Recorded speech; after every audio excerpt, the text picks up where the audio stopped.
Hello, कैसे हैं आप सब? मैं हूँ शिवांगी, आपकी एजुकेटर। और आज हम जिला विशेष की तीसरी क्लास लेके आए हैं। हम ऑलरेडी 2 क्लासेस कवर कर चुके हैं, जो जयपुर और उदयपुर पर रह चुकी हैं।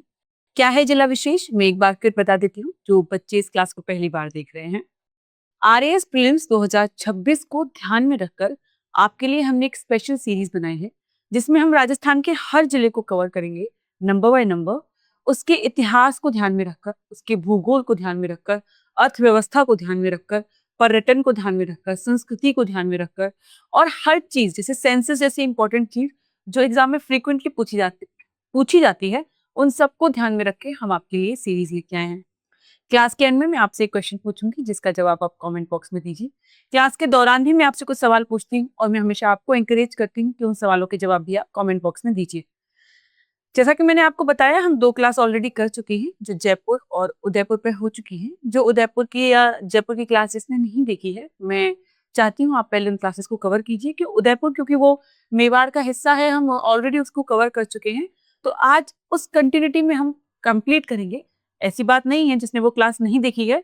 मैं फिर से कुछ तथ्य, कुछ फैक्ट, वंशावली, डायनेस्टीज है, उनको हम फिर स्टार्टिंग से कवर करेंगे। लेकिन स्टिल अगर आप उस क्लास को देखते हैं तो आपको ये क्लास और बेहतर तरीके से समझ आएगी। ठीक है, शुरू करते हैं। जैसा कि मैंने आपको बताया कि हम मेवाड़ कर रहे हैं, जो उदयपुर से शुरू हो गया था। तो जो मेवाड़ है, वो जिसमें उदयपुर एक हिस्सा था, आज हम राजसमंद कर रहे हैं, जिसका हिस्सा क्या रहा है? प्रतापगढ़ रहा है। और क्या रहा है? भीलवाड़ा रहा है। क्या बता सकते हैं एक और कौन सी जगह है जो मेवाड़ का हिस्सा रही है? कमेंट बॉक्स में अपना जवाब लिखिए। इसी से शुरू करेंगे हम। जैसा कि मैंने आपको बताया था कि काफी इंपॉर्टेंट और काफी अच्छा इतिहास रहा है किसका? उदयपुर का। और उससे भी ज्यादा गौरवशाली, काफी शक्ति से भरा हुआ, जिसमें महाराणा प्रताप की हल्दीघाटी के युद्ध का वर्णन हो, जिसमें राजसमंद जैसी विराट और इतनी ब्यूटीफुली आर्किटेक्ट झील हो, जिसमें कुंभलगढ़ जैसा अभेद किला हो। वो राजसमंद की बात हम आज करने वाले हैं। राजसमंद का इतिहास अपने आप में इतना गौरवशाली और इतना उत्कीर्ण है। जो लोक कथाएं हैं, वो इतना कुछ बताती है राजसमंद के बारे में। हम कोशिश करेंगे हम सबके बारे में थोड़ी थोड़ी बात कर सकें, और एक क्लास में आपको सारे तथ्य और फैक्ट दे दिए जाएं, जो PYQ 2026 के पॉइंट ऑफ व्यू से आपके लिए बहुत इंपॉर्टेंट है। तो जब हम बात करते हैं किसकी? राजसमंद की, तो सबसे पहले हमारे लिए इंपॉर्टेंट हो जाता है ये जानना कि राजसमंद दिखता कैसा है। देखिए, ये है राजसमंद का मैप। एकदम तिलक की तरह ये दिखता है, और उसी तिलक की तरह ये है राजस्थान के माथे पे, सुशोभित एक तरीके से। एकदम प्राइड की बात है ये राजसमंद के बारे में।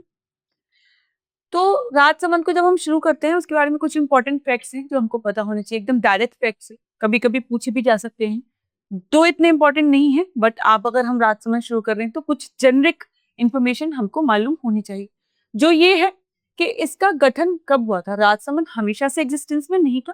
जैसे मेवाड़ के हिस्से मैंने आपको सारे बताए, और एक हिस्सा आपसे पूछा भी है। तो उसमें 10 अप्रैल 1991 को ये उदयपुर से पृथक हो गया, यानी अलग हो गया था। किससे? उदयपुर से। और अपनी इंडिपेंडेंट एग्जिस्टेंस में कब आया? 10 अप्रैल 1991 को। इसकी जो क्षेत्रीय स्थिति है, जो मैंने आपको आज मैप दिखाया था अभी पिछली स्लाइड में, वो दक्षिण तो पश्चिमी भाग है किसका? राजस्थान का। वहां हमको ये तिलक की तरह सुशोभित नजर आता है। बात करते हैं कुल क्षेत्रफल की, जो 4527 है। ऑलमोस्ट इतना ही क्षेत्रफल है राजसमंद का। और ये जिले आपके लिए थोड़े इंपॉर्टेंट हो सकते हैं, क्योंकि ये बताते हैं कि राजसमंद को आजू बाजू यानी आसपास से और कितने जिलों ने घेरा हुआ है। तो इसके उत्तर में है अजमेर, पूर्व में भीलवाड़ा है, दक्षिण में उदयपुर है, और पश्चिम में क्या है? पाली जिला है, यानी अरावली की पहाड़ियों के पास। जैसे हर जगह का एक प्राचीन इतिहास होता है, वहां कोई वंश या कोई डायनेस्टी शुरू होती है, उससे पहले भी वहां की एक एंशिएंट हिस्ट्री होती है, एक एज होती है, स्टोन एज होती है, चलखुले कहकर होती है, जहाँ पे लोग घर बनाना सीखते हैं, एग्रीकल्चर करना सीखते हैं। तो हम शुरू करने से पहले, ये देखने से पहले कि राजसमंद में कौन सा वंश था जो स्टार्ट हुआ या कौन से उस वंश के कौन थी जो फाउंडर थे, उससे पहले हमारे लिए जानना जरूरी है कि कौन सी इंपॉर्टेंट सिविलाइजेशन है जो हमको राजसमंद में देखने को मिलती है। तो वो है कौन सी? गिलुंड। गिलुंड व आहर बनास की संस्कृति इसको कहते हैं। गिलुंड एक चैल्कोलिथिक साइट है। आहर बनास की एक चैल्कोलिथिक कॉम्प्लेक्स में एक साइट है। यहाँ और अन्य 4 और कौन कौन सी हमको सिविलाइजेशन देखने को मिलती हैं, जो है आहर, ओजियाना, मरमी और बालखाल। इनके बारे में हम उदयपुर जब पढ़ रहे थे उस बारे में बात कर चुके हैं, बट आज हम स्पेसिफिकली सिर्फ गिलुंड के बारे में ही बात करेंगे। ये जो गिलुंड है, इस परिसर में लगभग 111 ज्ञात हमको साइट्स मिली हैं, पर गिलुंड उन साइट्स में से सबसे ज्यादा बड़ी है। इसका उत्खनन लगभग 1959 में किसने किया था? बीबी लाल ने किया था, लगभग 1959 में। ये उनका लिखा हुआ है कि वो कहाँ से उस टाइम पे उसको कर रहे थे। अब हम बात करते हैं प्राप्त अवशेषों के बारे में। वैसे देखा जाए तो गिलुंड जो है ना, वो कोठारी नदी और जो बनास नदी है ना, उसकी जो मैदानी भाग है उसके बीच में गिलुंड नदी, गिलुंड का जो साइट है वो हमको देखने को मिलता है। और यहाँ पे हमको सबसे ज्यादा जो इम्प्रेस कर देने वाली जो बात है वो ये देखने को मिलती है कि जहां हम उदयपुर की बात करते हैं, उदयपुर आहर की बात करते हैं, वहां पे हमको पत्थर देखने को मिलता है। पत्थर के हमको घर देखने को मिलते हैं या पत्थर की चीजें देखने को मिलती है। वहीं पे हमको गिलुंड में क्या देखने को मिलता है? कच्ची व पक्की ईंटें देखने को मिलती हैं। हमको यहाँ पे देखने को मिलते हैं अन्न पीसने के पत्थर, कचरे के ढेर, कार्यशालाएं देखने को मिलती हैं, आवास की संरचनाएं देखने को मिलती हैं, परकोटा देखने को मिलता है, एक एक्सटीरियर वॉल जो बाहरी दीवार होती है वो देखने को मिलती है। ठीक है, ये यहाँ की सबसे इंपॉर्टेंट चीजें हैं। यहाँ पे लंबी समानांतर दीवारों वाले विशाल भवन हैं। कौन से भवन हैं? जो राजकीय शासन के लिए इस्तेमाल किए जाते थे, वैसे वाले विशाल भवन हमको गिलुंड की सिविलाइजेशन में देखने को मिलते हैं, जो पैरेलल वॉल है, यानी कि 2 दीवारें साथ में हैं। यहाँ पे हमको और क्या देखने को मिलता है? यहाँ पे हमको white painted black and red ware यानी मृदभांड देखने को मिलते हैं। हमने बात कर ली आहर संस्कृति के बारे में। इंसान ने एग्रीकल्चर करना सीख लिया, इंसान ने घर बनाना सीख लिया, इंसान को कच्ची पक्की ईंटों के बारे में ज्ञात होने लगा, उसने राजकीय शासन के लिए मकान बनाने और बिल्डिंग्स बनानी शुरू कर दी। फिर क्या होगा? फिर शुरू होगी वहां पे एक कंप्लीट सिविलाइजेशन। उसी सिविलाइजेशन को एक शेप दिया, लोगों को साथ में लेके आए। कहाँ? मेवाड़ में। कहाँ पे? मेवाड़ में। हम बात कर रहे हैं गुहिल डायनेस्टी की। बात करें तो कर्नल जेम्स टॉड, कौन? कर्नल जेम्स टॉड जो रहे हैं, उन्होंने एक बहुत फेमस किताब लिखी है। मैं आपको इस किताब का नाम बता सकती हूँ, बट मैं जानना चाहती हूँ किसको पता है कर्नल जेम्स टॉड की किताब का नाम। देखिए आगे आएगा, बट मैं देखती हूँ कि जो इस वक्त इस वीडियो को देख रहा है, क्या कितना हम यूज टू है इस इंफॉर्मेशन से। हमारे राजस्थान की विशाल हिस्ट्री को किसने संजो के रखा है किताब में, और कर्नल जेम्स टॉड की कौन सी किताब है? तो उस किताब में वो इस बात का वर्णन करते हैं कि लगभग हमको गुहिल वंश की 24 शाखाएं देखने को मिलती हैं। कितनी देखने को मिलती हैं? लगभग 24 शाखाएं देखने को मिलती हैं, 24 ब्रांचेस। बट क्या है गुहिल वंश? गुहिल वंश कैसे एग्जिस्टेंस में आया? अगर हमेशा से था तो पहले का राजा कौन था? तो हमेशा से गुहिल वंश मेवाड़ में स्थित नहीं था। एक राजा रहे गुहादित्य। कौन? गुहादित्य, जिन्होंने इस वंश को शुरू किया। गुहिल या गुहादित्य उनको कहा जाता है। उनकी माता थी पुष्पावती। ये गुहादित्य, इनका जन्म गुजरात से माना जाता है। उनकी माता पुष्पावती गुजरात के ही किसी क्षेत्र की रानी थी और यहाँ मेवाड़ आई हुई थी एक मंदिर में दर्शन करने, जब वो गर्भवती थी। किससे? गुहादित्य से। और वहीं गुजरात में उनके जो उनका घर था वहां आक्रमण हो गया, किसी ने वहां पे आक्रमण कर दिया और सब नष्ट हो गया।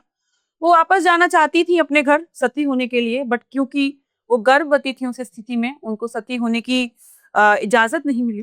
फिर उन्होंने यही मेवाड़ में एक गुफा में शरण ली और वहां जन्म दिया इस बालक को, जो दुनिया की सबसे लंबी कंटिन्यूअसली रूल करने वाली डायनेस्टी, लॉन्गेस्ट डायनेस्टी जिसने कंटिन्यूअसली रूल किया है, उसके संस्थापक को जन्म दिया, यानी गुहादित्य को जन्म दिया। कब शुरू हुई गुहिल डायनेस्टी? ये शुरू हुई 566 सीई में। बेसिक आपको क्लियर हो चुका है कि आखिर गुहिल वंश किस तरह आज के एग्जिस्टेंस में आया। अब बारे में बात करते हैं थोड़ा और गुहिल वंश के बारे में। जो मैंने आपको इन्फॉर्मेशन दे दी है उसी को थोड़ा फैक्चुअल तरीके से हम देखते हैं। जो गुहिल वंश है वो प्राचीन, जिसका नाम हमको मेदपाट देखने को मिलता है, किसका? मेवाड़ का प्राचीन नाम हमको मेदपाट देखने को मिलता है। और यही इसी मेदपाट के जो गुहिल थे, यानी मेवाड़ के जो गुहिल थे, उन्होंने अपनी राजधानी बनाया किसको? नागदा को। तो नागदा को राजधानी किसने बनाया? गुहिल ने। इसकी आहट शाखा के हमको देखने को मिलते हैं जो गुहिल है, उनकी संस्थापना 566 में हुई और इसके संस्थापक कौन थे? गुहिल, यानी गुहदत्त। अब जो राजधानियों का क्रम रहा है, जैसे जैसे राजा बदले, उनकी रिक्वायरमेंट्स, जरूरतें चेंज हुई, उनको लगता था अब इस राजधानी से हमको अपनी राजधानी को शिफ्ट करना चाहिए। क्यों करना चाहिए? एडमिनिस्ट्रेटिव, यानी एडमिनिस्ट्रेटिव पर्पज से, राज्य व्यवस्था के पर्पज से। पहले नागहर यानी नागदा थी राजधानी, फिर आहड़ हुई और फिर लास्ट में चित्तौड़ को राजधानी बना दिया गया। यहाँ पे कौन राज करते थे? गुहिलों के आने से पहले तो ऐसा तो नहीं होगा, गुहिलों के आने से पहले वहां पे और कोई शासन नहीं होगा ना, वहां पे शासन था, किसका था? मौर्यास का था, जिनको मोरी भी कहा जाता है। तो मोरी राजाओं को हरा के इस प्रतिष्ठित जो वंश है गुहिल वंश, उसकी स्थापना की गई, किसके द्वारा की गई? गुहिलादित्य के द्वारा। ये प्रतिष्ठित उत्पत्ति का दावा नहीं किया है, ये मतलब कहते हैं कि राजाओं को अधिपति मानते थे। कौन मानते थे? ये गुहिल ही मानते थे। ठीक है, 10वीं शती तक केवल नागदा और की आहड़ की शाखा बची थी। किसकी? जो गुहिल थे, मैंने आपको बताया था ना 24 शाखाएं थी, तो 10वीं शताब्दी तक सिर्फ आहड़ की शाखा बची थी और उन्होंने किसकी उपाधि ली? महाराजा धीराज की उपाधि ली। और उन्हीं की लीनिएज, यानी उन्हीं की वंशावली को हम गुहिल जब वंश पढ़ते हैं, मेवाड़ का स्पेसिफिकली, तो उन्हीं को उसमें पढ़ते हैं। अब गुहिल कौन थे? गुहिल एक राजा था, बट उनकी उत्पत्ति के कई मत हमको देखने के लिए मिलते हैं। प्रीलिम्स के पॉइंट ऑफ व्यू से तो ये इंपॉर्टेंट है ही, बट मेंस के पॉइंट ऑफ व्यू से ये आपके लिए काफी इंपॉर्टेंट है कि आखिर उनकी उत्पत्ति के मत आखिर हैं क्या। तो एक ब्राह्मण उत्पत्ति का मत है, कहा जाता है कि उनकी जो उत्पत्ति थी वो ब्राह्मण थी, यानी कि वो जन्म से ब्राह्मण थे। कौन कहता है? ये कहते हैं इनको doctor R G Bhandarkar, sorry, Athpur अभिलेख, वडनगर और चित्तौड़ व अचलेश्वर की जो अभिलेख है, यहाँ पे जो भंडारकर हैं वो कहते हैं कि जो गुहदत्त हैं वो उनका ब्राह्मण ओरिजिन है। क्या है? ब्राह्मण ओरिजिन है। वही इसका विरोध करते हुए कहते हैं कि आठपुर में जो नाम लिखा हुआ है, एक नाम लिखा हुआ है, क्या लिखा हुआ? गुहदत्त। उसका मायना क्या हो सकता है? उसके देखे जाए तो मीनिंग ये हो सकता है कि या तो वो ये कहना चाह रहे हो कि ये महादेव है, या कहना चाह रहे हैं हाँ ब्राह्मण है। तो आप कंफर्म नहीं कह सकते कि वो जो शब्द लिखा हुआ है कहाँ पे? आठपुर अभिलेख में, उसका जो असली मतलब है वो ब्राह्मण ही। तो यहाँ पे हमको इसमें विरोध देखने को मिलता है GH ओझा और RD सोमानी जो हिस्टोरियन हैं उनके। बात करते हैं छत्र मत की कि ये क्षत्रिय थे। इस मत के अभिलेख हमको कहाँ देखने को मिलते हैं? चित्तौड़ में देखने को मिलते हैं। कहा जाता है कि परशुराम जैसे है ना, भट्ट की तुलना में राम से करी जाती है, बट यहाँ पे कहा जा रहा है कि वो यहाँ पे रामचंद्र से नहीं, बट गुहिलों को सूर्यवंशी, जैसे मैंने आपको उसमें बताया था ना, जो उदयपुर में थे कछवाहा डायनेस्टी वाले थे, वो कुश के वंशज खुद को मानते थे, सूर्यवंशी राजपूत मानते थे। कौन? कछवाहा डायनेस्टी के लोग।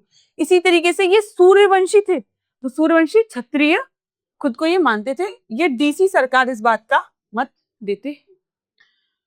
हमने अब बात कर ली कि क्या क्या मत हैं, क्या कौन कहता है कि वो ब्राह्मण है, कौन कहता है कि वो क्षत्रिय हैं। यहाँ पे और मत भी हैं, कुछ कहते हैं कि वो तो फॉरेन से आए थे। गुहिल कौन से आए थे? फॉरेन से आए थे। एक मत ये है कि वो गुजरात से आए थे। काफी मत हमको देखने के लिए मिलते हैं। बात करते हैं अब, गुहिल ने वंश स्थापित कर दिया है, बट एक कोई संपूर्ण ढांचा नहीं है उस डायनेस्टी का, इस किंगडम का कोई एक संपूर्ण ढांचा नहीं है, स्ट्रक्चर नहीं है, एडमिनिस्ट्रेशन नहीं है, किले नहीं है, रूलिंग नहीं है, ब्यूरोक्रेसी नहीं है। ये सब किसने दिया? गुहिल वंश को दिया बप्पा रावल ने। किसने दिया? बप्पा रावल ने। बप्पा रावल का एक और बहुत ही फेमस नाम है जो काफी लोग जानते हैं, वो है क्या है? काल भोज। क्या है? काल भोज। ये नाम हमको काफी देखने को मिलता है। इनफैक्ट हिस्टोरियन का मत तो ये भी है कि जो बप्पा रावल है वो उपाधि है, वो नाम नहीं है, वो एक टाइटल है। असली नाम तो काल भोज ही था। क्योंकि कई सारी जगह है जहाँ पे हमको वंशावली में बहुत नाम देखने को मिलता है, लेकिन वहां पे को बप्पा नाम देखने को नहीं मिलता है। बट कहीं कहीं किसी किसी अभिलेख में हमको दो तीन नाम देखने को मिलता है, पर वहां हमको बप्पा नाम देखने के लिए मिल जाता है। तो काफी भिन्न मत इस बात पर हैं कि क्या बप्पा रावल का जो असली नाम था वो बप्पा रावल था या फिर क्या वो एक उपाधि थी। बात करते हैं लोक परंपरा, यानी कि जो फेमस बात है वो ये कहा जाता है कि 13वीं शती के बाद अभिलेखों में, चारण कथाओं में जो वंश हमको देखने को मिलते हैं, वहां के संस्थापक का नाम कहा जाता है बप्पा रावल। इनके जो गुरु थे कौन थे? हारित ऋषि के आशीर्वाद से इन्होंने राज्य की प्राप्ति की थी। हारित ऋषि के शिष्य थे। एकलिंग जी को ये काफी मानते थे। एकलिंग जी जो हैं वो मेवाड़ के बहुत माने हुए भगवान हैं। उन सब मेवाड़ के जितने भी और जे गुहिल वंश के जितने भी लोग हैं वो एकलिंग जी को ही मानते हैं। और इन्होंने ही मेवाड़ में जो वास्तविक राज शुरू किया था वो एकलिंग जी के नाम से शुरू किया था। एकलिंग जी को ये राजा मानते थे और जितने भी राजा थे वो खुद को उनका दीवान मानते थे। तो जो दीवान की परंपरा है कि हम एकलिंग जी के नाम पे ये राज्य चलाएंगे, ये इसकी शुरुआत किसने की थी? बप्पा रावल ने की थी। तो आपसे ये पूछा जा सकता है। इसके साथ इंपॉर्टेंट ये है कि 1977 ईस्वी में जो आठपुर का अभिलेख है, जिसके बारे में अभी हमने पढ़ा था पिछली स्लाइड में, वहां लगभग 20 राजाओं का उल्लेख हमको मिलता है, पर वहां पे हमको बप्पा रावल का नाम नहीं मिलता है, जैसा कि मैंने आपको बताया था। लेकिन 1971 ईस्वी का नरवाहन अभिलेख जो है, जो सर्वाधिक प्राचीन वंशावली का अभिलेख है, काफी मिट चुका है, सब कुछ बहुत धुंधला हो चुका है। यहाँ पे मतलब रस्टिंग हो चुकी है उस इंस्क्रिप्शन पे, उस अभिलेख पे। लेकिन हमको वहां पे जो 3 नाम पढ़े जाते हैं, उन 3 नामों में एक नाम बप्पा रावल का भी देखने को मिलता है। लेकिन जीएच ओझा वो इस बात को कहते हैं जो सर्वाधिक मान्य नाम है वो बप्पा रावल का है। कोई उन्होंने बहुत अच्छी फतेह हासिल की होगी, कोई बहुत अच्छी जीत हासिल की होगी, इसलिए उनको ये उपाधि दी गई है। ये किसका मानना है? जीएच ओझा का। अब बात करते हैं हम सामंतवाद की, यानी फ्यूडेटरी सिस्टम की, जो एग्जिस्ट करता था गुहिलों में। जैसा कि मैंने आपको बताया, मौर्य वंश को, मौर्य जो वंश है उनको हराकर ये आए एग्जिस्टेंस में। उसके बाद में जो प्रतिहार थे उनके ये सामंत थे। स्टार्टिंग में से एंड तक आते आते हमको देखने को मिलता है कि किस तरीके से इनकी पावर धीरे धीरे बढ़ी। ठीक है, सामंतवाद से किस तरीके से ये पूर्णतः स्वतंत्रता के रास्ते पे आए, फिर उन्होंने अपना एक इंडिपेंडेंट, है ना, स्वाधीन अपना एक इंडिपेंडेंट राज्य स्थापित किया। तो हम उसके बारे में क्रोनोलॉजी देखते हैं। शुरुआत करते हैं गुहदत्त से। यहाँ पे आठपुर अभिलेख में हमको इनके बारे में जानने को मिलता है। गुहदत्त से शक्ति कुमार तक 20 राजाओं की अटूट वंशावली हमको यहाँ देखने को मिलती है। और इसी वंशावली में कहा जाता है कि बप्पा रावल का नाम नहीं है। ये आपके लिए इंपॉर्टेंट है। देखो, आठपुर अभिलेख कई बार आता है क्योंकि इसी से हमको गुहिल वंश के बारे में जितनी ज्यादा जानकारी हो सकती है उतनी ज्यादा जानकारी मिलती है। बात करते हैं भोज की, जिसे हम काल भोज भी कह सकते हैं, यानी कि बप्पा रावल जो है। एकलिंग में तालाब का इन्होंने निर्माण कराया। अचलेश्वर अभिलेख में विष्णु भक्त, पुष्टि इसकी कौन करता है? कदमाल अभिलेख। बात करते हैं नागादित्य की चारण कथाओं में, यानी कि वो कथाएं जो राजाओं को खुश करने के लिए, उनकी प्रशंसा करने के लिए लिखी जाती थी, उनको चारण कथा कहते हैं। के अनुसार भीलों से युद्ध में ये मारे गए थे। फिर बात करते हैं शिलादित्य की। सामोली अभिलेख में हमको इनके बारे में इंफॉर्मेशन मिलती है। और इस काल में कहा जाता है कि जावर का जो तावा और जो जस्ता था उसकी खाने खुद रही थी और काफी मात्रा में ये खनिज बाहर आ रहा था। और ऑफकोर्स जब खनिज मिलेगा किसी भी राज्य को तो उससे उस राज्य की आर्थिक स्थिति में तो सुधार आएगा ही।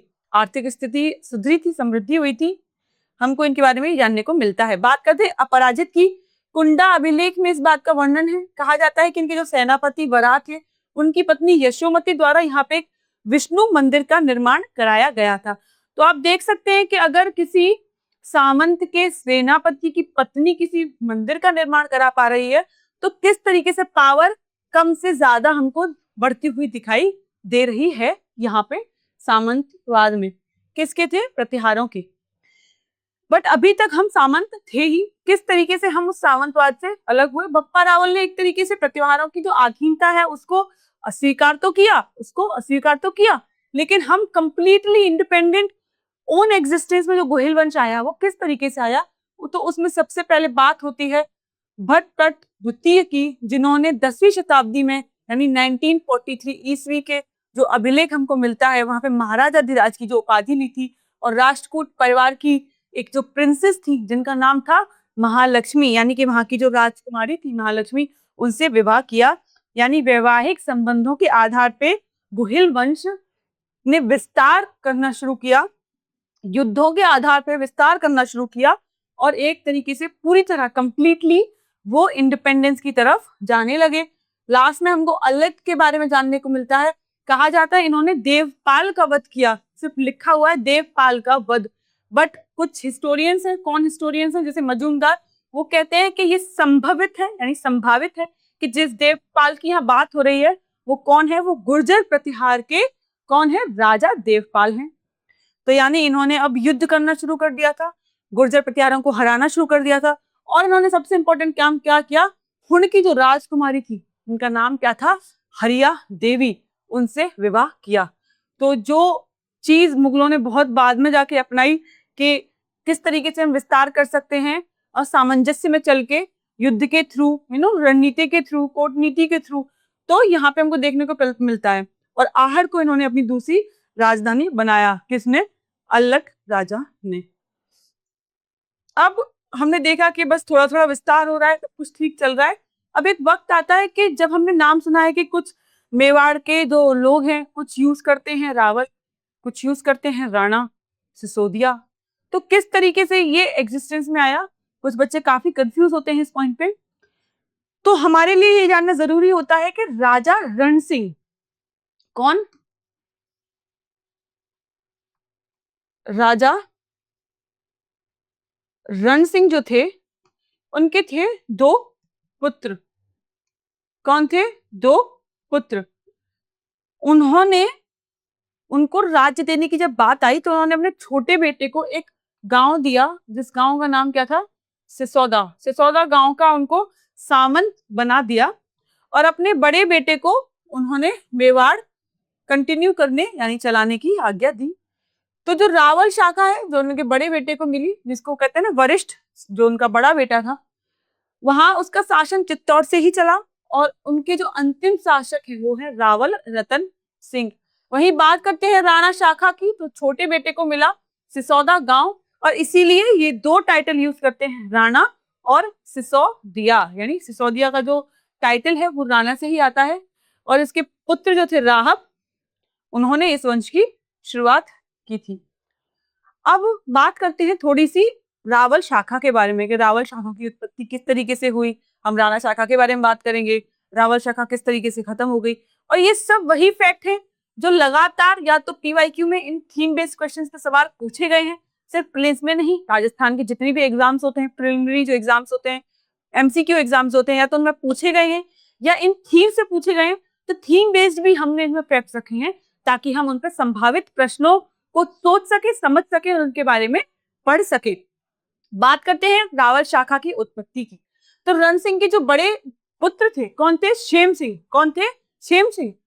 उन्होंने रावल शाखा की शुरुआत की और इस शाखा का उन्होंने शासन कहां से चलाया? चित्तौड़ से चलाया, क्योंकि मेवाड़ पूरा उनके अंदर था। छोटे बेटे को उन्होंने बस एक गांव दिया था सिसोदा और वहीं से उन्होंने अपना पूरा जो डायनेस्टी थी वो शुरू की थी, जो बाद में बनी सिसोदिया वंश। इनका काल 1303 ईस्वी में अलाउद्दीन खिलजी के आक्रमण के साथ इस शाखा का अंत हो जाता है। फिर राणा शाखा इस मेवाड़ को पुनः चलाती है, चित्तौड़ को पुनः जीतती है और फिर से जो गोहिल वंश है जो चली आ रही थी वो कंटिन्यू रहता है। बात करते हैं इंपॉर्टेंट रूलर्स की, किसके? रावल के। और ये कहाँ पे अंत होता है? रावल रतन सिंह के टाइम पे अंत होता है। ठीक है, रावल रतन सिंह कौन थे? वैसे तो मुझे यकीन है कि इतने महान योद्धा के बारे में सब जानते ही होंगे, बट फिर भी जो थोड़ा भी इंफॉर्मेशन इसको नहीं है थे, तो रावल रतन सिंह वही है जिन्होंने रानी पद्मिनी से शादी की थी, जो कि सिंघल की थी रानी पद्मिनी, जो पद्मावत है ना, जायसी ने जो लिखी है, जिनके ऊपर लिखी गई है, वो पूरी इसी वाक्या को बयान करती है। बात करते हैं इंपॉर्टेंट रूलर्स की। रावल जैत्य सिंह, रावल तेज सिंह, रावल समर सिंह और रावल रतन सिंह, ये थे अंतिम शासक। यहाँ पे जो मुख्य उपलब्धियां हैं वो क्या है? कहा जाता है कि जैत्य सिंह ने इल्तुतमिश को हराया था, तो ये काफी बड़ी उपलब्धि थी। किसके लिए? रावल शाखा के लिए। कहा जाता है कि रतन सिंह के समय 1303 ईस्वी में चित्तौड़ पे जो आक्रमण हुआ था अलाउद्दीन खिलजी का, उसी आक्रमण के दौरान यहाँ पे प्रथम शाखा यानी पहला साका हुआ था और रानी पद्मिनी ने क्या कर लिया था? जौहर कर लिया था। अब मैं आपसे पूछना चाहती हूँ, कितने जौहर हुए थे यहाँ पे? क्योंकि उसकी संख्या भी पूछी जाती है एग्जाम में। रावल शाखा का पतन हो गया था लगभग, लेकिन इसके बाद में किसने इसको पुनः स्थापित किया? किसने किया? राणा हम्मीर ने इनको पुनः स्थापित किया, पुनः स्वतंत्र कराया। तो इसलिए अब हमारे लिए जरूरी हो जाता है पढ़ना किसके बारे में? राणा ब्रांच के यानी राणा शाखा के बारे में। बात करते हैं सिसोदिया वंश यानी मेवाड़ के राणाओं के बारे में। मूल वंश ये गोहिल के ही थे, रावल भी गोहिल के ही थे, राणा भी गोहिल के ही थे। रण सिंह के वक्त पर ये अलग हुए थे, विभाजित हुए थे। स्थापना हुई है 1326 ईस्वी में। जियोलॉजिकल फाउंडर यानी कि जो कहते हैं ना रियल फाउंडर, जैसे गोहिल का कौन थे? गुहदित्य थे, लेकिन असली जो वंश शुरू किया किसने किया? बप्पा रावल ने किया। इसी तरीके से राणा शाखा देखी जाए तो राहत ने शुरू की थी, लेकिन जो असली संस्थापक माना जाता है वो राणा हम्मीर को माना जाता है। यहाँ की उपाधियां लोग कैसे यूज करते हैं? राणा यूज करते हैं, महाराणा यूज करते हैं। हम्मीर कौन से यूज करते थे? महाराणा की उपाधि धारण करने वाले प्रथम राजा कौन थे? महाराणा हम्मीर थे। दावा यहाँ एक बात करते हैं किसकी? कि ये सूर्यवंश से उत्पत्ति है, यानी सूर्यवंशी खुद को मानते हैं, ये दावा करते हैं। सूर्यवंशी उत्पत्ति के लिए कौन सी हिस्टोरियन ने बात की थी, कोई बता सकता है? किस हिस्टोरियन का मत था कि ये सूर्यवंशी हैं? इसी तरीके से चीजें रिवाइज होती हैं। जब हम कुछ चीज पढ़ते हैं तो पिछली याद की हुई चीज से कोरिलेट करती है, तो हमको इमीडिएटली अगर याद नहीं है तो पीछे जाके उस चीज को देखना चाहिए। इस रिवीजन टेक्निक से चीजें लॉन्गर टर्म में याद रहती हैं। ये साइकोलॉजिकल टेक्निक्स होती हैं to remember facts and figures for a longer duration. Okay, बात करते हैं अंतिम शासक की, तो वो है भगवत सिंह मेवाड़ के। राज प्रशस्ति की जो वंशावली है, यानी जो राज प्रशस्ति की वंशावली है, जो राजसमंद झील पे है, वो कहा जाता है कि वन ऑफ द बिगेस्ट वो है पत्थर की वंशावली है, जिसपे पूरे गुहिल वंश की पूरी डायनेस्टीज लिखी हुई हैं। इसमें राणा समर का विवाह पृथ्वीराज चौहान की बहन प्रथा से हुआ था और उन्हीं के पौत्र राहप ने राणा की उपाधि भी धारण की थी। ठीक है, तो यहाँ पे भी आपको देखने को मिलता है कि किससे विवाह हुआ था उनका? पृथ्वीराज चौहान की बहन प्रथा से। अब बात करते हैं हम मेवा के राणाओं के बारे में, उनके जिस काल उन्होंने राज किया उनके बारे में, अगर उन्होंने कोई उपाधि हासिल की उसके बारे में, कोई इंपॉर्टेंट या कोई बहुत जरूरी काम उन्होंने कराया, अपने काल में कोई बहुत महत्वपूर्ण युद्ध उन्होंने लड़ा, उसके बारे में हम बात करेंगे। पहले बात करते हैं हम राणा हम्मीर के बारे में, जिनको रियल फाउंडर कहा जाता है किसका? राणा डायनेस्टी का। ये विषमशील पंचानन इनको कहते थे। चित्तौड़ को उन्होंने पुनः प्राप्त किया और सिसोदिया शासन की स्थापना इन्होंने की। अलाउद्दीन खिलजी में जब 1303 में जब रावल शाखा का अंत हो गया था और उन चित्तौड़ हार गए थे हम, तब राणा हम्मीर ने इसको पुनः स्थापित किया। राणा क्षेत्र सिंह ने, इनके उपाधि का ऐसे हम कुछ वर्णन देखने को नहीं मिलता है। इन्होंने राज्य का विस्तार किया, मालवा से इनका संघर्ष जारी रहा उस टाइम पे। बात करते हैं राणा लाखा के बारे में। राणा हम्मीर के बाद में राणा लाखा है, जो काफी इंपॉर्टेंटली हमको पढ़ने को मिलता है, क्योंकि इनके काल में काफी हमको आर्थिक समृद्धि देखने को मिलती है, कि उनको बोलते हैं समृद्धिशाली शासक थे, क्योंकि जो जावर की माइंस थी वहां पे चांदी का काफी हमको खुदाई देखने को मिलती थी चांदी की, जिस वजह से आर्थिक समृद्धि काफी हो गई थी। कहाँ पे? मेवाड़ में। इसी के साथ साथ हमको ये देखने को मिलता है कि राणा लाखा ने क्या किया? पिछोला झील का विस्तार कराया, उसको और ठीक कराया, निर्माण नहीं कराया, उसको जो क्षतिग्रस्त हो जाती ना झीलें, उनको ठीक कराना, इस तरह का काम किसने कराया? राणा लाखा ने कराया। बात करते हैं राणा मोकल के बारे में। इसको कला, इनको कला क्या कहते थे? कला संरक्षक कहते थे, यानी कि ये आर्टिस्ट की बहुत कदर करते थे, आर्ट्स जो होती थी उनको प्रिजर्व करते थे, इसलिए इनको क्या कहते थे? कला संरक्षक कहते थे। समिधेश्वर जो मंदिर है ना, उसका उन्होंने बिल्कुल स्टार्टिंग से इनको बनवाया और इन्होंने विद्वानों को भी संरक्षण दिया, यानी इंटेलेक्चुअल को ये संरक्षण देते थे, डिबेट्स वगैरह हुआ करती थी। बात करते हैं राणा कुंभा के बारे में। राणा कुंभा अपने आप में एक महान आर्किटेक्ट रहे हैं। राणा कुंभा, इन्हें अभिनव भट्टाचार्य, हिंदू सूत्रत्राण, दान गुरु, चाप गुरु, इस तरह के हर टाइप के इनको टाइटल्स दिए गए हैं। इन्होंने विजय स्तंभ, कुंभलगढ़, अचलगढ़ के 32 दुर्ग किसने बनवाए? राणा कुंभा ने बनवाए। इनको संगीत राज भी, जो संगीत राज की किताब है, संगीत मीमांसा की किताब है, और एक है रसिक प्रिया, वो तीनों किसने लिखी है? कुंभा ने ही लिखी है।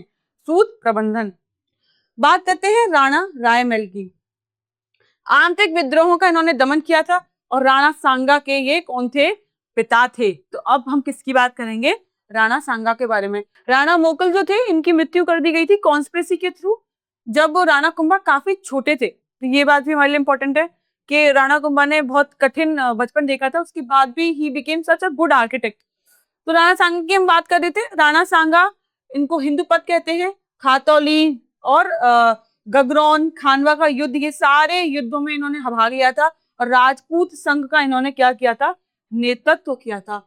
बात करते हैं, इनके बाद आते हैं उदय सिंह द्वितीय। उदयपुर के ये संस्थापक माने जाते हैं। इन्होंने 1559 में उदयपुर की स्थापना की थी और 1568 में चित्तौड़ पर अकबर का आक्रमण हो गया था। ठीक है, इन्होंने उदयपुर की स्थापना की और उदयपुर पे किसका आक्रमण हो गया? अकबर का आक्रमण हो गया। फिर आते हैं हमारी पिक्चर में कौन? वीर शिरोमणि महाराणा प्रताप। तो महाराणा प्रताप को मेवाड़ केसरी कहा जाता है, स्वाभिमान का इनको प्रतीक माना जाता है, जैसे कि मैंने जब क्लास शुरू की थी तो आपको बताया था। इन्होंने हल्दी घाटी का युद्ध किया, दिवेर का युद्ध किया, चेतक और भामाशाह, ये काफी फेमस दो लोग हैं। चेतक तो इनके घोड़े थे, भामाशाह कौन थे? आप बताइए। इस युद्ध को क्या कहा जाता था?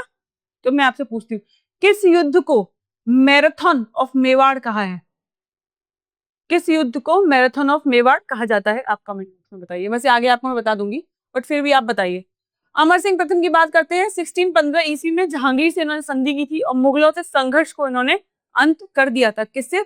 संधि के थ्रू। फिर जगत सिंह प्रथम की हम बात करते हैं। इनको कला के संरक्षक माना जाता था। इन्होंने जगदीश मंदिर का निर्माण कराया था उदयपुर में। राज सिंह प्रथम औरंगजेब के जो विरोधी शासक थे, राजसमंद झील का इन्होंने निर्माण कराया।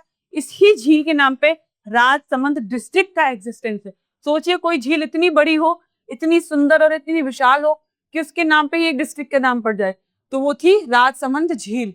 राज प्रशस्ति अभिलेख और श्रीनाथ जी को नाथ द्वारा लाना, क्योंकि उस टाइम पे औरंगजेब का काफी शासन चल रहा था, मंदिरों को तोड़ा जा रहा था, तो उस वजह से काफी मंदिरों को एक जगह से उठाकर दूसरी जगह पे स्थापित किया जाता था। उसमें से श्रीनाथ जी का मंदिर भी एक था।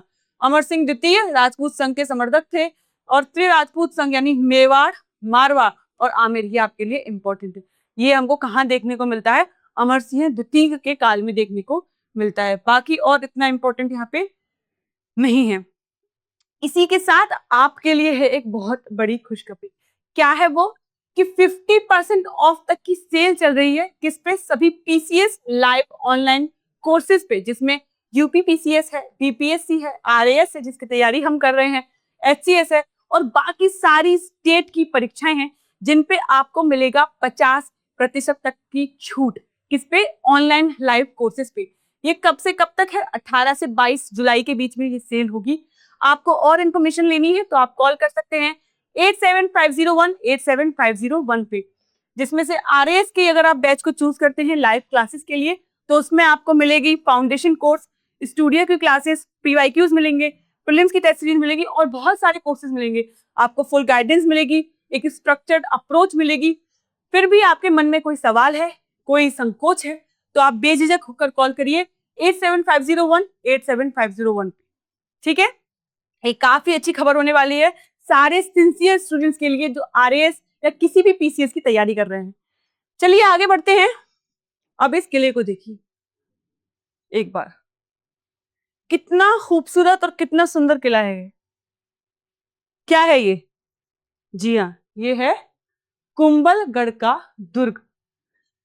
कुंभलगढ़ के दुर्ग के बारे में ये कहा जाता है कि इस दुर्ग की जो दीवारें हैं, जो इसकी दीवारें हैं, वो इतनी चौड़ी हैं कि 8 घोड़े एक साथ उन दीवारों पर दौड़ दौड़ सकते हैं। अभेद किला था ये, मतलब ये कभी जीता नहीं गया, बस एक बार इसको जीता गया, वो भी तब जब इसको आसपास से घेर लिया गया, अंदर किले के पानी की कमी हो गई थी, तो इस वजह से सरेंडर करना पड़ा, वरना इस किले को तलवारों से जीतना एकदम नामुमकिन था। अभेद किला था ये। इसके निर्माता कौन थे? राणा कुंभा थे, जो कि बहुत बड़े आर्टिस्ट थे। उन्होंने कितनी किताबें लिखी, जो हमने पिछले उसमें स्लाइड में पढ़ा था, कितने दुर्गों का निर्माण कराया, ठीक है, उसमें उन्होंने कुंभलगढ़ दुर्ग का भी निर्माण कराया। वास्तुकार मंडल यानी परंपरा 2वीं शताब्दी ईसा पूर्व में जैन राजकुमारी संप्रति के प्राचीन दुर्ग के स्थान पर यह निर्मित है। स्थिति यहाँ कहाँ है, कहाँ पर है ये? चित्तौड़गढ़ के बाद मेवाड़ का दूसरा सबसे महत्वपूर्ण दुर्ग है ये, और यूनेस्को के विश्व धरोहर यानी हिल फोर्ट्स ऑफ राजस्थान में इसका नाम आता है। इसकी ऊंचाई लगभग 1100 मीटर है, कटक पर है। कुंभलगढ़ का शिखर यानी 1224 मीटर पर है। प्राचीन लगभग 36 किलोमीटर की इसकी जो दीवार है, कहते हैं ना ग्रेट वॉल ऑफ चाइना, तो ये हमारी ग्रेट वॉल ऑफ इंडिया है। 36 किलोमीटर की इसकी दीवार है, इसलिए भारत की महान दीवार इसको कहते हैं। यहाँ पे हमको 13 पर्वत शिखरों से इसको घिरा हम पाते हैं। 360 मंदिर है, लगभग 300 जिसमें से जैन है, जिसमें हमको 7 प्रवेश द्वार देखने को मिलते हैं। काफी लोक कथाएं ये हैं कि जब इस दुर्ग का निर्माण हो रहा था तो इसकी दीवार बार बार ढह जाती थी, फिर एक संत ने अपनी कुर्बानी दी थी, अपने आप को समर्पित कर दिया था, ठीक है, उस वजह से ये फिर दुर्ग बन पाया। हनुमान पोल जो है उसके पास हमको उनकी काफी लोक कथाएं देखने को मिलती हैं, ये पोल हैं। अब बात करते हैं हल्दी घाटी व दिवेर के युद्ध की। 18 जून 1576 में महाराणा प्रताप का जब जन्म हुआ था। महाराणा प्रताप का जन्म कहाँ हुआ था? हमने ऐसे उदयपुर में पढ़ा है, बट आप मुझे बताइए, जो पिछली स्लाइड आपने देखी ना, जो आपने महान फोर्ट देखा कुंभलगढ़ का, वही महाराणा प्रताप का जन्म हुआ था, ठीक है। इनका शासन इसमें रहा। इन्होंने जो फाइट की थी अकबर के अगेंस्ट, उनके जो सेनापति थे वो थे मानसिंह। मैंने आपसे उदयपुर में भी एक सवाल पूछा था कि जो मानसिंह थे वो किस वंश यानी किस डायनेस्टी से बिलोंग करते थे। बहुत बच्चों ने जवाब दिया था उदयपुर वाली वीडियो में। मैं फिर से सवाल पूछ रही हूँ, जिन्होंने जवाब नहीं दिया था वो बताइए कि मानसिंह आखिर किस डायनेस्टी से बिलोंग करते थे, जो कि अकबर के सेनापति थे। और वहीं जो महाराणा प्रताप के सेनापति थे वो एक मुसलमान थे। कितनी बढ़िया खूबसूरत बात थी उस टाइम पे। चेतक की समाधि हमको देखने को मिलती है रक्तलाई में। यहाँ पे उनके लिए एक समाधि भी बनाई गई थी। यहाँ पे चेतक ने कूद के महाराणा प्रताप को बचाया था। कहते हैं कि इतना खून बहा था कि उस तलैया बन गई थी खून की, और वहां पर रक्त बहता था, इसलिए उसको रक्त तलाई कहते हैं। ये बादशाही बाग था जहाँ पे मुगल ठहर गए थे टाइप पे, उन्होंने रेस्ट करने के लिए वहां पे बादशाही बाग बन गया था। बात करते हैं दिवेर की युद्ध की। 1582 में अक्टूबर में विजयदशमी के टाइम पे यहाँ रणनीति कौन सी यूज हुई थी? छापा मार पद्धति का यूज किया गया था, जिसको मुगल कभी सीख नहीं पाए। और ये छापा मार पद्धति एक तरीके से स्टैम्प्ड पद्धति थी, किसकी? महाराणा प्रताप की। युद्ध नीति में बहामा शाह के आर्थिक सहयोग से एक नई सेना का निर्माण किया गया। मुगल सेनापति सुल्तान खां को कुंवर अमर सिंह के एक ही भाले के प्रहार से मार दिया गया था।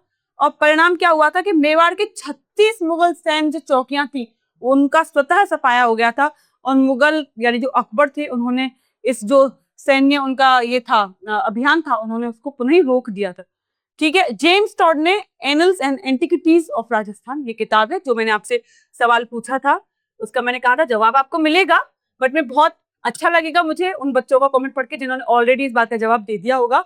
तो ये किताब है, इसमें इसको मेवाड़ की मैराथन कहा है। तो मैंने आपसे भी पूछा था कि किसने इसको मेवाड़ ऑफ, या किस युद्ध को मेवाड़ ऑफ मैराथन कहा गया था? तो इस युद्ध को मेवाड़ ऑफ मैराथन कहा गया था। भाई किसने कहा था इनको? जी.एन. शर्मा ने। हल्दी घाटी से भी बड़ा युद्ध वो इसको मानते थे। ये सबका अपना अपना मत हो सकता है।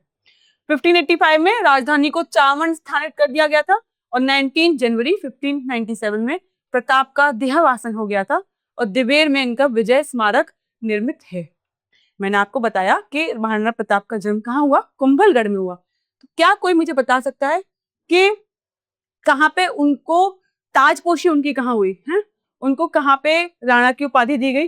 कहाँ उनको राजा बनाया गया? किस जगह? उदयपुर में पढ़ा है हमने। अब आप इसको देखिए, ये वो नक्शा है जिसके नाम पे पूरे राजसमंद का नाम है। ये है आपकी इतनी सुंदर राजसमंद झील। अगर ये पूरा है राजसमंद, तो आप देख सकते हैं ऑलमोस्ट कितने एरिया को राजसमंद झील ने घेरा हुआ है। राजसमंद झील के निर्माता कौन थे? महाराजा राज सिंह प्रथम थे, जिनके बारे में हमने थोड़ा पढ़ा था, अभी थोड़ा डिटेल में देख लेते हैं। इनमें कौन कौन सी नदियों का पानी आता है? गोमती का, केलवा का और इसको ताली भी कहते हैं, का जल रोककर इसको बनाया गया था। पुराने जमाने में क्या होता था, जैसे राजस्थान में आपको पता है अकाल बहुत फ्रीक्वेंटली पड़ता था। राजा लोग क्या करते थे, अगर अकाल पड़ रहा है, लोग खेती बाड़ी नहीं कर पा रहे हैं, तो फिर उनके पास पैसा नहीं होता था, आर्थिक समृद्धि नहीं रहती थी, तो राजा क्या करते थे, वो करते थे कि आप एक काम करो, हमारे लिए कुछ काम कर दो, कोई काम शुरू करो और हम आपको पैसे देंगे, यानी अनाज देंगे। सुबह काम करो, शाम को अनाज दे जाओ। उस ही प्रोसेस के थ्रू इन्होंने इसका राजसमंद झील का निर्माण कराना शुरू कराया था, ताकि जो अकाल का समय है वो टल सके और जो गोमती के जो जल में जो सावन के वक्त बहुत पानी भर जाता है, उसका प्रभाव भी रोका जा सके। ये बहुत ही फेमस फोक स्टोरी है कि राज सिंह की जो पत्नी थी, वो अपने सावन के टाइम पे अपने पीहर गई थी और उन्होंने कहा था राजा से कि आप आइए मुझसे मिलने के लिए, और वो उनसे मिलने के लिए जा रहे थे और रास्ते में गोमती नदी के पानी में काफी उछाल था, बहुत ज्यादा बहाव था, मानसून चल रहे थे, बारिश होती थी और वो जा नहीं पाए। तो उन्होंने इस बात का निर्णय लिया कि अब कोई इस गोमती नदी की वजह से रोक ना पाए, इसलिए उन्होंने उस पानी को रोक के एक झील ही बना दी, जिस झील का नाम था राजसमंद। सब फोक स्टोरीज है, कहानियां हैं, जिनमें आधा सत्य भी हो सकता है। तो इस टाइप से राजसमंद झील का निर्माण कराया गया था। ये कहाँ स्थित है? राजनगर व काकरौली के मध्य में स्थित है, उदयपुर से लगभग 67 किलोमीटर दूर है। तो अकाल के वक्त इस राजसमंद झील का निर्माण कराया गया था। ठीक है, कहा जाता है कि राजसमंद में कभी पानी की कमी नहीं होती है, इतनी विशाल है राजसमंद झील।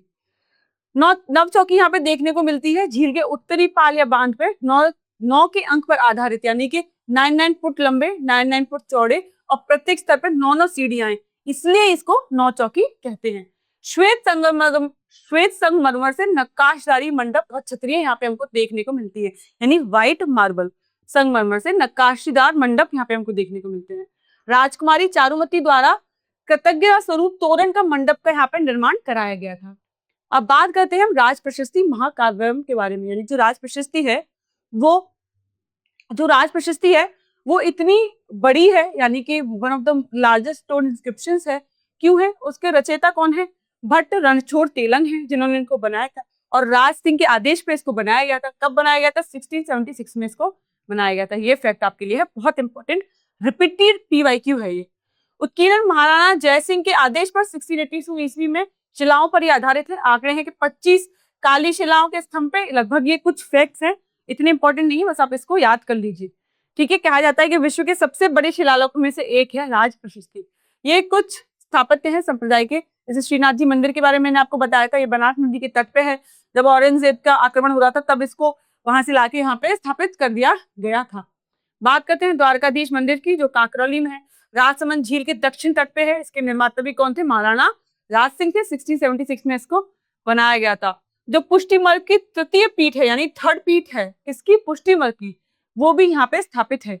यही कुछ इंपॉर्टेंट है। चारभुजा मंदिर है यहाँ पे, परशुराम महादेव की गुफा मंदिर है यहाँ पे, और एक लिंग जी का भी यहाँ पे हमको क्या देखने को मिलता है? मंदिर देखने को मिलता है, जो मेवाड़ के आराध्य हैं। महाराणा स्वयं इनको स्वयं को इनका दीवान मानते थे। ये कुछ मेले त्योहार व इम्पोर्टेंट चीज है, जैसे पहला है चारभुजा नाथ का मेला, जो हमको देखने को मिलता है। दूसरा है अन्नकूट महोत्सव, ठीक है, दीपावली के अगले दिन होता है, भील जनजाति द्वारा कराया जाता है, बट इतना ही इंपॉर्टेंट है। फिर है जन्माष्टमी, फिर चेतक अश्व मेला, ये चेतक की स्मृति है उसकी, उसमें बनाया जाता है। फिर है गौरी महोत्सव, इसकी बात तो हम उदयपुर में भी कर चुके थे, ये भील जनजाति के द्वारा बनाई जाती है और मानसून के 40 दिन बाद इसका हम देखने को मिलता है ये महोत्सव। दर्शन कलाओं में गौरी है, जिसकी बात हम कर चुके हैं, केवल भील पुरुषों द्वारा इसको बनाया जाता है, ये आपके लिए इंपॉर्टेंट है। अब बात करते हैं हवेली संगीत की। शास्त्रीय व अर्थशास्त्रीय भक्ति संगीत हमको यहाँ देखने को मिलता है। राज प्रशस्ति महाकाव्यम की बात हम कर चुके हैं। फिर यह है अमर काव्यम और मंडनकृत शिल्प शास्त्र ग्रंथ, इसको भी रणछोड़ भट्ट ने ही बनाया था। और लास्ट में है मंडनकृत शिल्प शास्त्र ग्रंथ, इसमें कुंभलगढ़ के वास्तुकार मंडन का वर्णन है। प्रसाद मंडन, रूप मंडन, राज वल्लभ मंडन, देवता मुनि प्रकरण, ये सब यहाँ पे इसमें मेंशन है। बात करते हैं GI टैग्स की। कौन कौन से GI टैग्स इंपॉर्टेंट है? ये तो आपके लिए वेरी वेरी इंपॉर्टेंट चीज है जो एग्जाम में आ सकती है। पहला क्या है? GI टैग नाथ द्वारा पिछवाई पेंटिंग, ये हमने उदयपुर में भी पढ़ा था। ये कपड़े सूती वस्त्र पे होती है, विभिन्न स्वरूपों, लीलाओं, श्रृंगार, यानी कि जो रासलीला यानी जो भगवान श्री कृष्ण की रासलीलाएं उनके बारे में होता है। मिनिएचर आर्ट है, मंदिर की मूर्ति के पीछे जो टांगे जाने वाले पर्दे होते हैं वो होते हैं ये, ठीक है। फिर है मोलेला क्लेवर, इनको टेराकोटा भी कहते हैं। ये मोलेला गांव जो है बनास नदी के तट पे, उसके ऊपर बनाई गई कुम्हारों द्वारा मिट्टी के खोखले फलक यानी वोटिव प्लेक्स बनाए जाते हैं। लोक देवता जो होते हैं उनके बारे में इनकी मूर्तियां बनाई जाती हैं। बात करते हैं मार्बल नक्काशी की, जिसको भी जीआई टैग मिला हुआ है, जिसमें मार्बल से नक्काशी की जाती है, जालीदार चीजें बनाई जाती हैं। अब हम बात करते हैं ज्योग्राफी यानी भूगोल की, किसकी, राजसमंद की। देखिए भूगोल में हम बात करें तो राजस्थान के दक्षिणी भाग में उदयपुर संभाग, 7 संभाग है राजस्थान में पूरा, तो उदयपुर संभाग में है ये। गठन कब हुआ था? 10 अप्रैल 1991 में, जिसके बारे में बात कर चुके हैं। तिलक के आकार की यहाँ पे है, मुख्यालय राजसमंद में है, और ये इनका कौन सा है, व्हीकल कोड है, ठीक है। औसत ऊंचाई लगभग 547 मीटर है। बात करते हैं और इसके आसपास कौन से शहर हैं, ये हम पहली स्लाइड में बात कर चुके थे, आपने देखा होगा।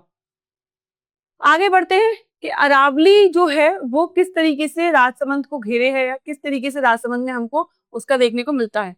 तो कुंभलगढ़ के शिखर में जो जिले की प्रमुख चोटी है वो अरावली पे हमको देखने को मिलती है। जरगा पर्वत है और भोरेट के पठार है, जहाँ कुंभलगढ़, राजसमंद व गोकुंदा उदयपुर के मध्य हमको देखने को मिलता है। अरावली जिले की उत्तर पश्चिमी सीमा बनाती है, किसकी, राजसमंद की उत्तर पश्चिमी सीमा कौन बनाती है, अरावली बनाती है। बड़ा ही सुंदर लगता है अरावली से देखना राजसमंद। बात करते हैं अबवा तंत्र यानी कि जो प्रवाह है नदियों के, उसके बारे में, जलवायु की और झीलों की। तो बनास नदी की बात करते हैं, इसको वन की आशा भी कहा जाता है। बस इतना ही आपके लिए इंपॉर्टेंट है, ठीक है। राजसमंद जिले में कुंभलगढ़ के निकट खमनोर की पहाड़ियों में से ये हमको देखने के लिए मिलती है। उसका उपमान क्या है, hope of the forest. Rajasthan में बहने वाली सबसे लंबी नदी है, क्या है, बनास। अन्य नदियां गोमती, आरी, चंद्रभागा, बेड़च और कोठारी भी हैं। राजसमंद झील में हमको इसका पानी गिरता है, हमको मालूम है, किसका, गोमती का। ननसमंद बांध भी बनास नदी पर है। नाथद्वारा की जीवन रेखा इसको कहा जाता है, इससे सिंचाई होती है। अब इतनी ज्यादा झीलें हैं तो सिंचाई भी राजसमंद में किससे होती है, झीलों और नहरों द्वारा ही होती है। जलवायु यहाँ पे वही सेमी एरिड है, सेमी एरिड है, मतलब कि अर्ध ग्रीष्म, जहाँ पे ज्यादा मतलब जो गर्मी होती है वो थोड़ी ज्यादा होती है, जो ठंड होती है वो भी ठीक होती है। सेमी एरिड हमको देखने के लिए मिलता है। लगभग 500 से 600 मिलीमीटर की यहाँ पे क्या होती है, वर्षा होती है।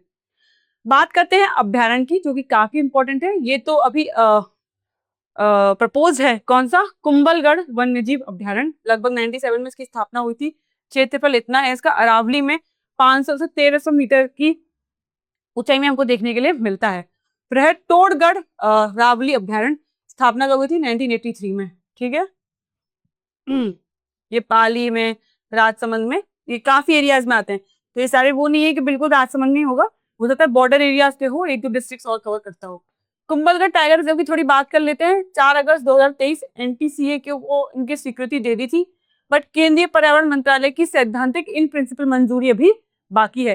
कितना प्रस्तावित क्षेत्र है इसका, 2800 का, या राजस्थान का छठा टाइगर रिजर्व होगा। अगर ये छठा होगा तो बाकी के 5 का नाम बता सकता है कोई, पूरे राजस्थान की बात कर रही हूँ, कमेंट बॉक्स में बताइए। इसी तरीके से रिवीजन होगा, जब आप छठे की बात कर रहे हैं तो बाकी 5 कौन है ना। अभी आप छठा याद कर लोगे, फिर आपको बाकी 5 ऐसे याद नहीं रहेंगे। तो अभी आप बताओ कमेंट सेक्शन में। अब हम बात करते हैं मिनरल्स की, खनिज की। तो संगमरमर हमको यहाँ देखने को मिलता है, खनन जो बेसिक है यहाँ पे। बाकी इसके बाद में हमको जस्ता देखने को मिलता है, चांदी देखने को मिलता है, तांबा देखने को मिलता है। ये सब इंपॉर्टेंट माइंस है जो यहाँ पे हैं। जस्ता, सीसा, चांदी, ये इसके भारी उत्पादन हमको यहाँ पे देखने के लिए मिलता है। अगर कृषि की बात करें तो खरीफ क्रॉप्स में मक्का है, यहाँ पे गेहूं है, सरसों, जौ, चना, जो ऑलमोस्ट कॉमन है बाकी सब। ये है जनगणना। अगर कुल जनसंख्या की बात करें तो देखिए ऑलमोस्ट इतनी है, और लगभग सबसे इंपॉर्टेंट बात क्या है, पुरुष और महिला एकदम ऑलमोस्ट समान है। ये काफी अच्छी बात है। देखिए जनसंख्या में लिंगानुपात कितना है, 990 है, जो कि बहुत ज्यादा अच्छा है। राज्य का औसत कितना है, 928, उससे तो बहुत अच्छा है। राज्य में डूंगरपुर 994 के बाद ये द्वितीय नंबर पे है, क्या, डूंगरपुर। शिशु में कितना है, 903 है, यार सेक्स रेशियो तो बहुत अच्छा है राजसमंद में। साक्षरता 63% है, पुरुषों की 78% है, महिलाओं की 47% है। राज्य औसत में 66% है, तो उससे 11% कम है, तो शिक्षा थोड़ी कम है, काम कर सकते हैं हमेशा उस पर। शहरीकरण में देखा जाए 15% लोग ही सिर्फ शहर में रहते हैं, लगभग 84% अभी भी गांव में रहते हैं। घनत्व तो कितना है, 248 जो लोग हैं वो वर्ग किलोमीटर के एरिया में रहते हैं। जो इसकी डेकेड ग्रोथ है वो 70% देखी गई है। ठीक है, यहाँ पे और कुछ इंपॉर्टेंट नहीं था। बाकी उदयपुर जब हम पढ़ रहे थे तब हमने पढ़ा था जैनिज्म का जो पॉपुलेशन था वो आपके लिए इंपॉर्टेंट था, क्योंकि इतनी जैनिज्म की पॉपुलेशन कहीं और हमको देखने को नहीं मिलती है। कि वहाँ रणकपुर नाम की जगह है जो जैनिस्ट के लिए प्रसिद्ध रिलीजियस टूरिज्म स्पॉट है। टूरिज्म की बात करते हैं तो कुंभलगढ़ ही है, नाथद्वारा हो गया, बस इतनी इंपॉर्टेंट राजसमंद की झील हो गई, ये है आपके लिए इंपॉर्टेंट। हम पूरा राजसमंद कवर कर चुके हैं इस पॉइंट ऑफ व्यू से कि राजसमंद से जुड़े या राजसमंद के इतिहास से जुड़े, उसके भूगोल से जुड़े कोई भी प्रश्न है तो आप आसानी से कर सके। ये सारे तथ्य फैक्ट आपके लिए PYQs को ध्यान में रख के ही बनाए गए हैं। अब मैं आपके लिए लाई हूँ एक सवाल जिसका जवाब आप कमेंट बॉक्स में जरूर दीजिएगा। जिसने भी सारे सवालों का जवाब नहीं दिया, इसका सवाल तो आपको जवाब तो आपको जरूर देना है। क्या है सवाल? निम्नलिखित में से मेवाड़ का पुनः उद्धार यानी कि रिस्टोरर ऑफ मेवाड़ किस शासक को कहा जाता है? ये कौन है जिसने वापस से मेवाड़ को जीता जब मेवाड़ को हम हार चुके थे? कौन है? राणा कुंभा, राणा हम्बीर, महाराणा प्रताप, राणा सांगा। क्या है आपका जवाब? 1, 2, 3 या 4 कमेंट बॉक्स में लिखिए। और इसी तरह जिला विशेष की इस सीरीज से जुड़े रहिए जहां पे हम सारी डिस्ट्रिक्ट को कवर करेंगे और तैयारी करेंगे विजय की। Thank you. अब एग्जाम की तैयारी को और बेहतर करने के लिए हमारे चैनल को लाइक, शेयर और सब्सक्राइब करना ना भूलें।